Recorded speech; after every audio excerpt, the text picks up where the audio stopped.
My name is Evan Nordin. I attend church here at the Moses Lake Alliance Church. I've been going here for about 10 years, maybe close to 11. Me and my family moved here just about 11 years ago this summer, so it took us a little while to find a church when we settled down here, but we found this and we've been going here ever since. I personally love the environment here. I love the kids I go to church with. My youth pastor, David, is great. It's just amazing here. I don't know, I haven't ever gone to any other church where it's just the people around you are so accepting of everything. Actually, last summer, with about, I think it was 7 kids from my youth group and 2 leaders, we went to Burkina Faso, West Africa, and there, man, everything was just crazy. I remember getting off the plane. First thing that hit me was like, wow, it's hot here.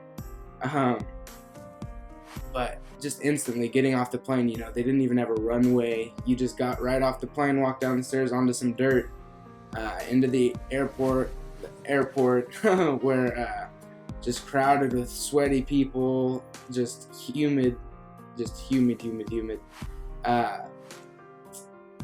And just, it's so much different there. Like instantly when you get there, there's like nothing, words can't describe the difference from here to there.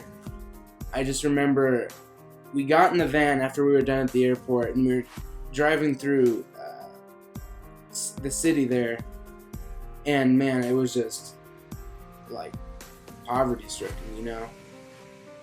and it was just so eye-opening because here are these people, they're farming in the middle of their city, their capital, Ouagadougou, with, ox, like just animals still, don't even have machinery, nothing like that. And there's just kids running around, no clothes on, in the dirt, rolling around in the dirt, just super, super dirty. And it's like, wow,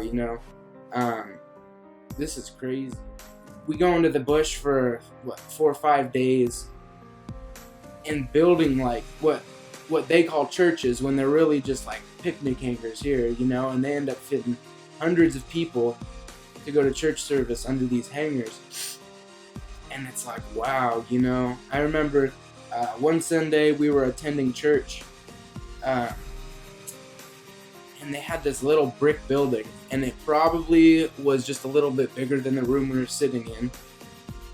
And they said that the church on average has like 600 people that attend it, and that is ridiculous. Like, it doesn't even make sense. Like, we had to have service outside because there just wasn't enough room in there. I'm hoping this summer, as long as Lord willing, God allows me to raise the money, I'm going to go to Chicago with my youth group, probably about 20 to 30 other kids. My message to the youth that feel like they're not ready to go on a missions trip, wherever it is, Chicago, any other missions trip, is a year ago I was very unprepared myself spiritually and physically. I was just kind of into some bad stuff that I shouldn't have been into, got in some trouble. There's no one who is more unprepared than I was to go on a missions trip a year ago, and that's just spiritually. But physically, I understand that there's kids that have anxiety, have never left home before. Really bonding with those people around you and just forming forever relationships, it's a lot easier than you would think it would be. Man, prayer is super, super important on these trips. While we were at this church service, we're in the heart of Africa. The bush, lots of voodoo, demonic stuff that goes on for what those people practice.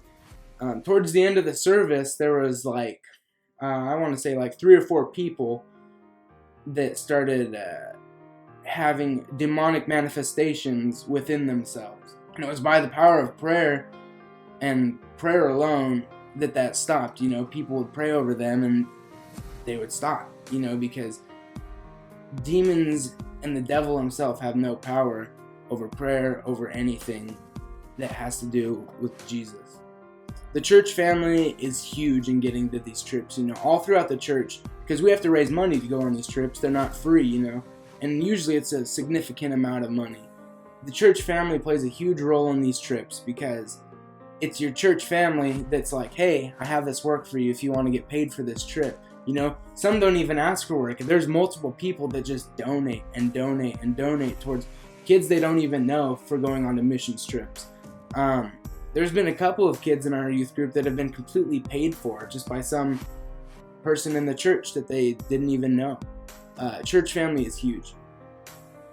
Next time I see Kevin and Bonnie, I definitely thank them for everything that they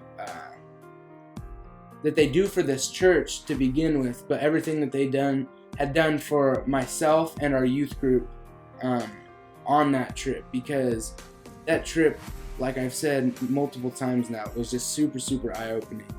And Bonnie and Kevin were just great hosts.